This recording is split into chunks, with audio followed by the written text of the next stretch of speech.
मी चाललेली आहे आता आत्यांचा माझा डबा घेऊन. माझाही उपवास छान अशी मी साबुदाणा खिचडी बनवली, हिरवी मिरची, शेंगदाण्याचं कूट वगैरे घालून.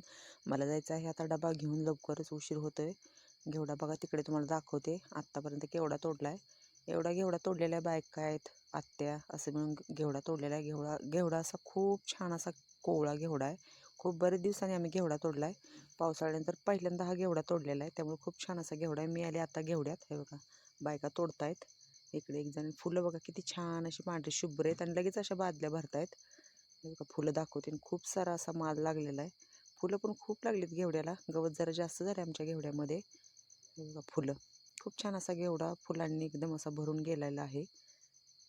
इकडे तिकडे दोघे जणी आहेत आणि इकडे दोघे जणी आहेत. असं चालू आहे घेवडा तोडायचं काम. आता लवकरच जेवणाची सुट्टी होईल तर दाखवते मी तुम्हाला जेवणामध्ये काय काय आणलं आहे. मी आणली साबुदाणा खिचडी आणि इकडे बघा आत्यांसाठी सोयाबीनची भाजी आणली होती. छान असं बसून घेवड्यात जेवतोय, त्यांना देते भाजी. असं चालू असतं जेवताना वाटाघाटी करायचं.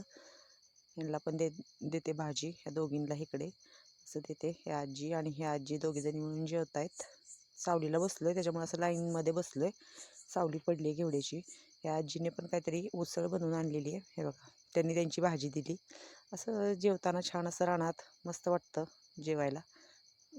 आणि आता परत आलो आम्ही जेवण करून भेंडीमध्ये. दोघीजणी तोडतायत घेवडा, आत्या आणि एक आजी, आणि आम्ही तिघे आलो भेंडीमध्ये. भेंडीला खूप छान अशी फुलं लागली ते बघा, आणि भेंडी पण खूप छान अशी मोठी झाली. आज भेंडी पण तोडायची होती. त्या दोघीजणी पुढे गेल्यात, मी व्हिडिओ काढल्यामुळे मागे राहिली. तर चला पटपट उरकायचं आहे.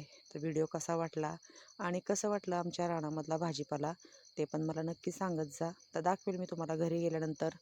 हे बघा ह्या दोघांचं चालू आहे, हे निवडतायत घेवडा. ह्यातल्या थोड्याशा निबर शेंगा बाजूला काढावे लागतात. हे निवडायला बसलेत. आम्ही येऊसपर्यंत त्यांनी सुरुवात केलेली दोघांनी. तिकडे पिशव्या भरून ठेवल्यात. 3 पिशव्या भरल्यात. आता 3-4 झाल्यात पिशव्या, आणि इकडे भेंडी अशीच ठेवली आहे पोत्यामध्ये. आता हिला पण निवडायची आहे, पण आधी म्हटलं घेवडा घ्यावा भरून. घेवडा कारण भरपूर आहे. दाखवते मी नंतर तुम्हाला किती पिशव्या झाल्यात. पिल्लं पण बाहेर काढली आहेत शेळ्यांची. तर हे बघा एवढ्या खूप साऱ्या पिशव्या झाल्यात. खूप सारा अंधार पण झाला आम्हाला घेवडा आणि भेंडी निवडूसपर्यंत आणि भरूसपर्यंत. भेंडीच्या 5 पिशव्या आणि घेवड्याच्या 11 पिशव्या असं सगळं झालेलं आहे भरून. तर असं आहे आमचं रोजचं काम रानामधलं.